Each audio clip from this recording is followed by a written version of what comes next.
8 minutos pasaron de las 9 de la noche, estamos en vivo en la pantalla HD de Canal 10 con una gran mesa ahí, grandísimos invitados con los cuales vamos a recorrer el mundo, nos vamos a meter en distintos lugares y atención porque también vamos a andar por acá por Córdoba con una estancia que sí o sí todos tendríamos que conocer. En primer lugar lo presentamos al rector de la Universidad Nacional de Córdoba, el doctor Hugo Yuri. Buenas noches, bienvenido. ¿Qué tal? Muchas gracias. Gracias por venir, No, muchísimas gracias.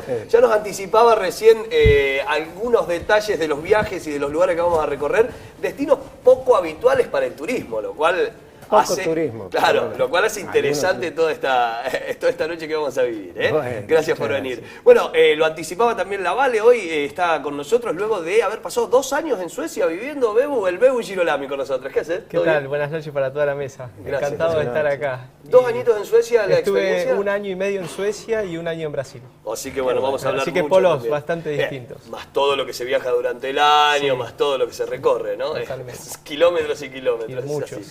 Bien, y lo presentamos también a Mario Delorsi, es propietario de la estancia Guayascate. Buenas noches, bienvenido. Buenas noches. ¿Cómo va? Muchas gracias por la invitación. Gracias por venir, muchísimas gracias. Bueno, estamos aquí cerca y tal vez poco conocemos de estos tremendos lugares que tenemos a la vera del Cerro Colorado, ¿no? Exactamente, estamos a 120 kilómetros de la ciudad capital. Una escapadita, nada, nada. Bueno, como siempre, como cada noche, arrancamos viajando con nuestros invitados y en este lugar será el turno de Hugo Yuri, arrancamos con el rector. Exactamente. Bueno, el rector me decía, yo voy a lugares que son poco turísticos, pero es turismo. Es turismo también, conocer lugares como el Kilimanjaro, conocer la Capadocia, es un lugar verdaderamente fabuloso dentro de Sí, Turquía. eso sí. Eso Pero, sí, ¿qué pero lo llevó a Kilimanjaro, por ejemplo, a África? Mira, era una... ahí Nairobi es una sede de varios organismos de las Naciones Unidas, entre otros justamente el de medio ambiente. Y había una reunión mundial del tema de medio ambiente que estaba invitado, nada que ver con el rectorado, y que era en Kenia, y que era en Nairobi, pero bueno, ahí las mismas Naciones Unidas me pusieron un local de una tribu que son los Kikuyos, que se llaman. Hay 2 grandes tribus, y los Masái, que son los otros, los que siempre salen. Los más pintorescos. Los más pintorescos, sí, pero tienen su tema, porque los Kikuyos han sido siempre nómades y crían ganado, y los Masái en su religión es que todo el ganado que hay en el planeta Tierra es de ellos. Entonces tienen un problemita que van, se lo sacan al ganado y los otros se peleaban con ellos, y en un tiempo se peleaban con lanzas y esas cosas, pero después tenían cosas más importantes.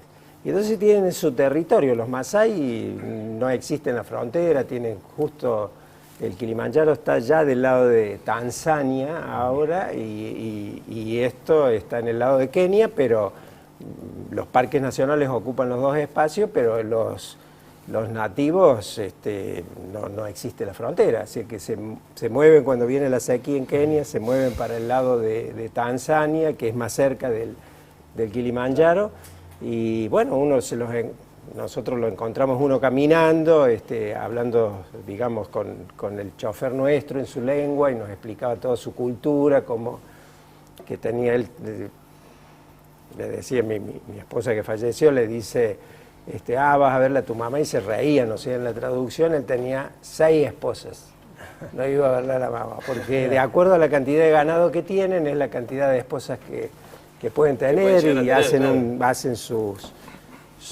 El ganado marca el estatus también y la capacidad. Es la capacidad económica, digamos, ¿no? Así que vio que no solamente cuando hacen los viajes están dentro del laboratorio, sino que podemos aprender algo más de lo que hay afuera. Sí, sí, es muy interesante su cultura y cómo ellos aprecian su valor desde chiquitos nomás, cuando se casan muy jóvenes, empiezan a casarse muy jóvenes, pero bueno, siempre la primera es la esposa más importante, pero cada una construye su casa y él decide cuando llega y a dónde va. Y ¿A bueno, cuál de esas viviendas? pero están todos encerrados como porque lo hacen con unas espinas muy especiales para que no entre nadie, que incluso mucho tiene que ver con unos productos que se usan hoy día para producir aceite, Pero hacen eso y cada uno construye, muy interesante cómo es la construcción de sus casitas, y las niñas viven en la casa con la madre y todos los varones después viven en otro lado. Así un que turista normal, un cordobés que quiere Sí. conocer esos lugares. se conoce porque ¿Se puede son hacer parques algún- nacionales Ah. extraordinarios. Bien. El tema es a veces cómo están esos países en ese momento en particular. Son tan inestables o más inestables que nosotros. Ahí te toca en un periodo embromado, pero siempre se ve en ese cruce que cruzan el río para el lado de Tanzania, Sí. en uno de los grandes parques nacionales, que es el Masai Mara, y este es el Serengeti. Desde ambos se ven y ves, son parques nacionales extraordinarios porque además es salvaje. Y bueno, y ahí hay una gran fractura también en Kenia, donde está el Valle del Rift, donde primero se encontraron los restos humanos más antiguos, ahora no aparece, donde es el comienzo del humano. El tema parques nacionales, por ejemplo, hay distintos conceptos. Los Estados Unidos son pioneros en algunas cosas, nosotros Sí, le son tenemos en hermosos. un nivel intermedio. ¿Cuál es la importancia que le dan allí en África a los parques nacionales? Bueno, hoy es mucho también con el tema de conservación, porque obviamente tienen depredación, han tenido siempre, pero son parques nacionales enormes, o sea, qué sé yo, como la provincia de Tucumán más grande, o sea,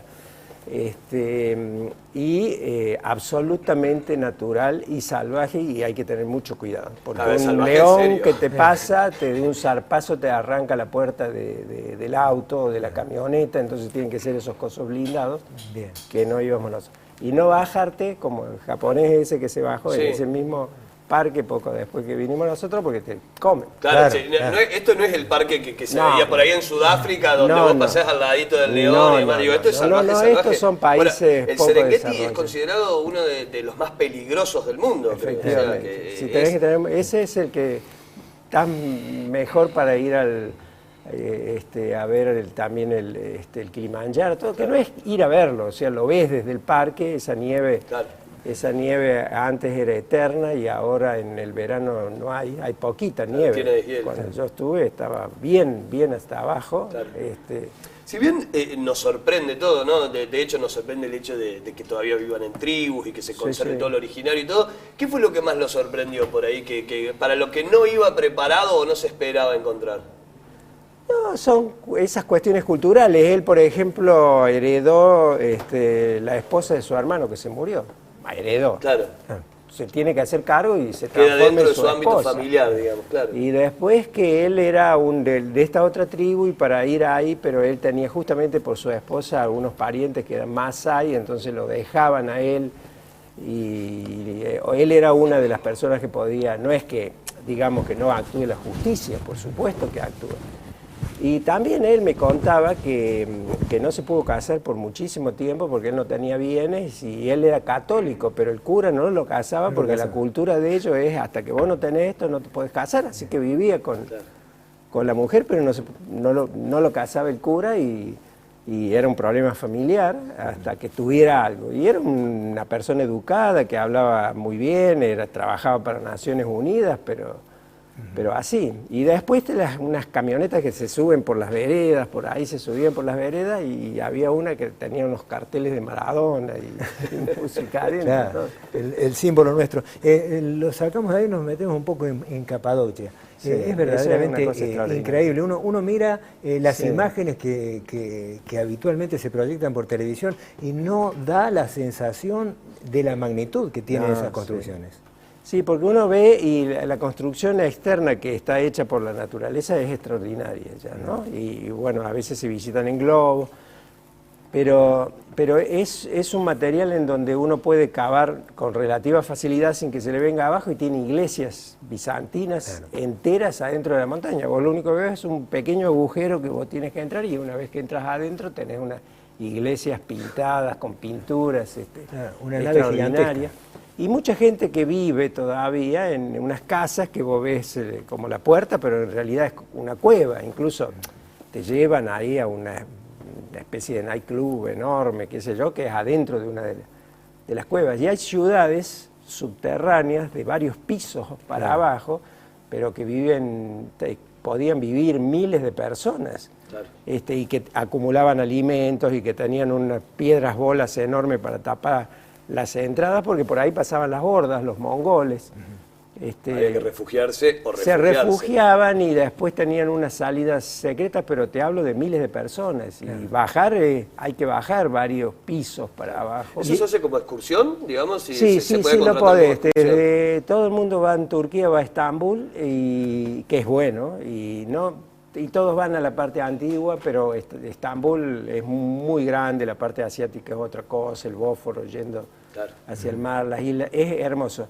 Pero desde ahí hasta una de las vías es ir a Ankara, que es la capital, 1 hora y algo. Esos vuelos son baratos.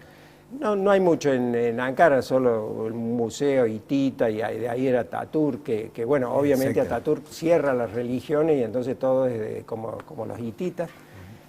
Pero desde ahí se va y hay unos lugares extraordinarios, es el Asia Menor, o sea, vas a Capadocia, de ahí hay unos lagos que parece que fuera todo con algodón, que se llama Pamulaki, y después una serie, las mejores ruinas griegas están en Éfeso, donde se supone que la Virgen María vivió 9 años, donde hay una casa que dicen, esta es la zona donde murió la Virgen María, y que la Iglesia Católica no la ha certificado como tal, pero ha declarado el lugar sagrado. Y van... una cosa impresionante la gente, pues esta es la zona donde, según la Biblia, vivió la Virgen María, ¿no? Está bien, volviendo a lo de Capadocia, ¿esas construcciones se hacían fundamentalmente por el tema seguridad o por aprovechamiento de la estructura natural que ellos tenían? Las de las ciudades subterráneas por seguridad. Claro.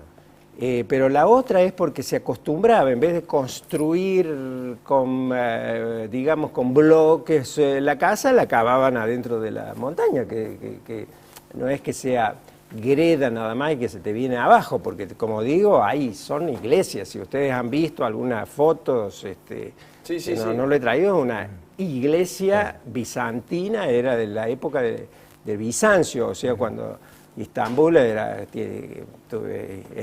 Bizancio, antes de era Constantinopla, Bizancio, al revés, y construían, era una manera de vivir adentro de la montaña. Hugo, seguramente muchos hemos escuchado por allí hablar de lo que es el Camino de la Seda. ¿Has tenido la posibilidad de estar? Sí. Contanos un poco. Bueno, la China fue, digamos, el país que por más siglos dominó, digamos, la ciencia y el conocimiento en el mundo. Tuvo después una caída importante, pero bueno, tenía grandes escuadras, pero nunca ocupaba país. Por eso lo de Marco Polo, que todos iban allá, porque ahí estaba todo. Desde los fideos hasta, qué sé yo, la comedia, que es el nombre de la rosa, que es una comedia de los chinos que traen, bueno, y que en realidad era la ruta, es de la seda, pero es de las especies también, de las especies, y sale o terminaba en Constantinopla, o sea, en Estambul, que ustedes ven ahí que están todas las cosas, y cruzaba todo el Asia y llegaba a la China.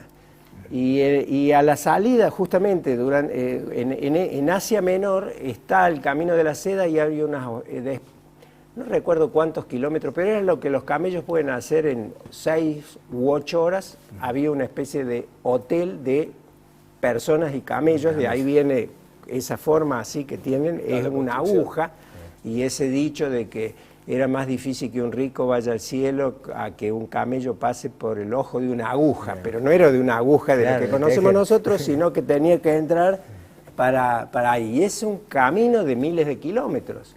Y están esos lugares de parada hasta llegar a la China, que iban y volvían. Y en el medio de eso está una ciudad que se llama Samarcanda, que es... que tiene un observatorio astronómico de hace 1000 años, o sea, pero que es la ciudad del cuento original de las 1001 noches. Esa era la ciudad, Samarcanda, donde la princesa le contaba la mitad del cuento para que no la matar a él porque lo había traicionado una princesa, entonces le decía, yo me quedo un día con la princesa y después la mataban. Y entonces ella le va contando un cuento cada día, la mitad del cuento, y le terminaba el otro día ese cuento, pero le contaba otro, que eran los cuentos de las 1001 noches, que son mucho más de 1000. Pero 1000 era un número en el Oriente que uno más de 1000, las 1001. Cuando uno dice las 1001 era el infinito, o sea, me hicieron las 1001. O sea, después de 1000 para ellos era infinito. Y esa era la ciudad mítica, Samarcanda, y entonces todo el mundo... Y bueno, en la época de la Unión Soviética hicieron algunas construcciones. Ahora creo que hay más hoteles. Cuando nosotros fuimos había uno solo, era un hotel de la India, no era un hotel súper. Lo interesante es que a las 6 de la tarde se paraba todo porque pasaban una novela brasilera, estoy hablando de hace... Y que está Samarcanda muy cerca, para quienes van a la India, digamos, de Nueva Delhi, no está muy lejos. Lo que pasa es que en el medio está Afganistán. Si está tranquilo Afganistán, no hay problema. Si no, tenías los avioncitos de Samarcanda, tenían que parar ahí en Kabul, en Afganistán, y después... Dependiendo de lo convulsionada que esté la zona. Digamos. Claro, Sí, claro. Pero eso es muy interesante la cultura de la gente. Los turcos eran tribus nómades muy guerreras, como los bárbaros en Europa, y entonces ocupaban todo eso hasta llegaban, obviamente, qué sé yo. Pero iban tomando parte de las culturas de las otras y eran como los piratas, que los instrumentos de navegación, los piratas eran los que lo hacían avanzar porque se lo robaban a uno, después cuando la otra potencia lo tomaba y todo. Bueno, los turcos traían culturas y las mezclaron en toda esa zona, así que es una zona racialmente mixta también, son bastante oscuros, pero vos los ves con achinados también a muchos, oscuros como los turcos, raro, pero interesante. Porque claro. Y Samarcanda, digamos, fue importante en aquel momento porque quedaba en el medio del camino justo, también. En el medio de la ruta de la seda, pero también, como digo, está Nueva Delhi, claro. Entonces la ruta de la India llegaban y se cruzaban en Samarcanda. Y ahí era la capital de un imperio que estaba un emperador de esos malos que quemaban las ciudades y después los mataban a todos y después echaban sal para que no crezca nada, porque si sobrevivían eso, después venían y los mataban a ellos. Y esos eran los que cruzaban por todo el Asia hasta el Asia Menor. Y tiene interesante porque ves una mezcla de cultura antigua y los chicos modernos que tocando música moderna, raros, digamos, no son las cosas comunes. No sé si... Pero es lindo hacer la ruta de la seda, un poco más al norte está el Transiberiano, que a veces se va con el Transiberiano y después puedes bajar a Samarcanda y esas cosas.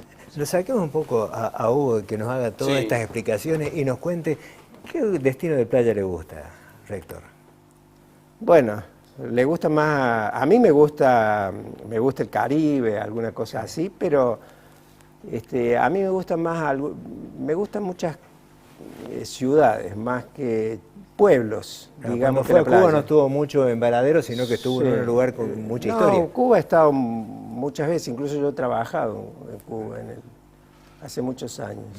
¿Pero y qué le gustó más de Cuba?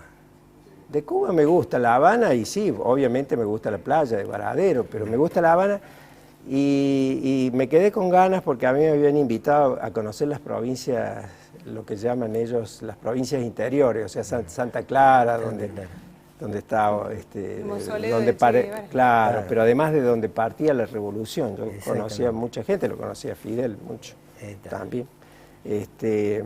Me gustan las playas, sí, me gustan más ese agua más tranquila del Caribe, más calentita. Pero también me gusta en España la Costa del Sol, por los pueblos también que tiene. Tiene unas playas, ninguna playa de allá de Europa sirve, porque son todas esas piedras. Esas Mucha cosas. piedra. Pero los pueblitos estos son todos hermosos. Cada uno tiene su valor. No nos perdonaríamos, teniéndolo rector, preguntarle sobre un acontecimiento que es cultural, pero que va a ser indudablemente turístico el año próximo. Sí. La universidad va a ser el eje, el Congreso de la Lengua. ¿Qué le parece? ¿Cómo estamos respondiendo los cordobeses frente a este desafío que significa este Congreso? Yo creo que muy bien. Nosotros no vamos a ser el eje. Nosotros somos los coordinadores de la Universidad Nacional de Córdoba del evento académico, que era el tradicional de los Congresos de la Lengua. Pero antes eran así, chiquitos, todo académicos, nada más, hasta Rosario. Cuando se hizo en Rosario, por eso se vuelve a hacer en la Argentina. Lo pidieron Salamanca, que bueno, yo estoy trabajando mucho con Salamanca, ahora tengo que ir el mes que viene, porque ellos cumplen 800 años y nosotros los 100 de la Reforma, así que estamos haciendo cosas juntas. Pero Salamanca, que es la cuna del idioma, de la lengua española, se considera la Universidad de Salamanca el origen de la lengua española, perdieron con Córdoba, y creo que por muy buen trabajo que hizo Gustavo Santos y la gente del Gobierno Nacional, pero también por lo que fue Rosario, con Fontana Rosa y todo, así eso dejó marca. Y trabaja muchísimo el gobierno de la provincia de Córdoba. Se iba a hacer casi todo allá en el nuevo predio de Ferial. Claro, en Feriar, pero después ese concepto de hacerlo donde está la gente hizo cambiar y se hace en la ciudad, y entonces sí, ahí nosotros tenemos mucho espacio en la universidad para ofrecer, y yo creo que va a ser extraordinario, porque no va a ser solo de la lengua española, sino que se está trabajando con las lenguas locales para el encuentro de las lenguas nativas, ¿no es cierto? De las lenguas, y debería venir mucha gente, porque va a ser muy lindo. Nosotros ahora hemos tenido mucha gente y hay que prepararse bien, porque por la habitación, la cantidad de habitaciones, la cantidad de vehículos para movilizarse, todo. Nosotros, qué sé yo, hemos tenido ahora en junio, entre un evento y otro evento, hemos tenido 6.000, 7.000 personas, y eso ya en el centro impacta con el número de hoteles y esas cosas, ¿no? Sí, hay que trabajar en la logística de manera más que importante. Muchísimo, pero se está trabajando la municipalidad, la provincia, obviamente, la nación y nosotros. Se viene un gran año, se viene un gran año. Bueno, vamos a hacer un corte. Doctor, lo invitamos a que se quede todo el programa. Ya vamos a viajar con el BEU. Tengo muchas preguntas y dudas para hacer con respecto a Europa y vivir en Suecia puntualmente. Uno puede ir de vacaciones, conocer. Ahora, vivir y bancarte el invierno. ¿Llegaste a bancar el invierno sueco? Sí, fue lo más difícil. Pero bravo, bravo, me imagino que sí. Corte con música, señores. Cuando volvemos seguimos con más viajes y lugares de estas 5 noches en nuestro escenario, Miami.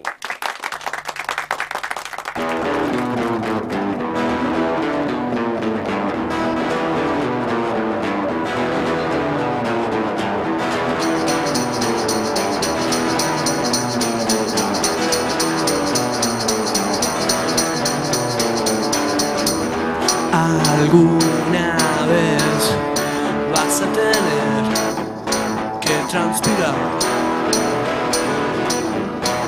Alguna vez vas a tener que reaccionar. Ninguno vale una moneda. El río acude a las pibas se les mala. Drogas baratas que explote todo, se pudran todo, cuerpos desnudos, revelense. Que explote todo, se pudra todo, cuerpos desnudos, revelense.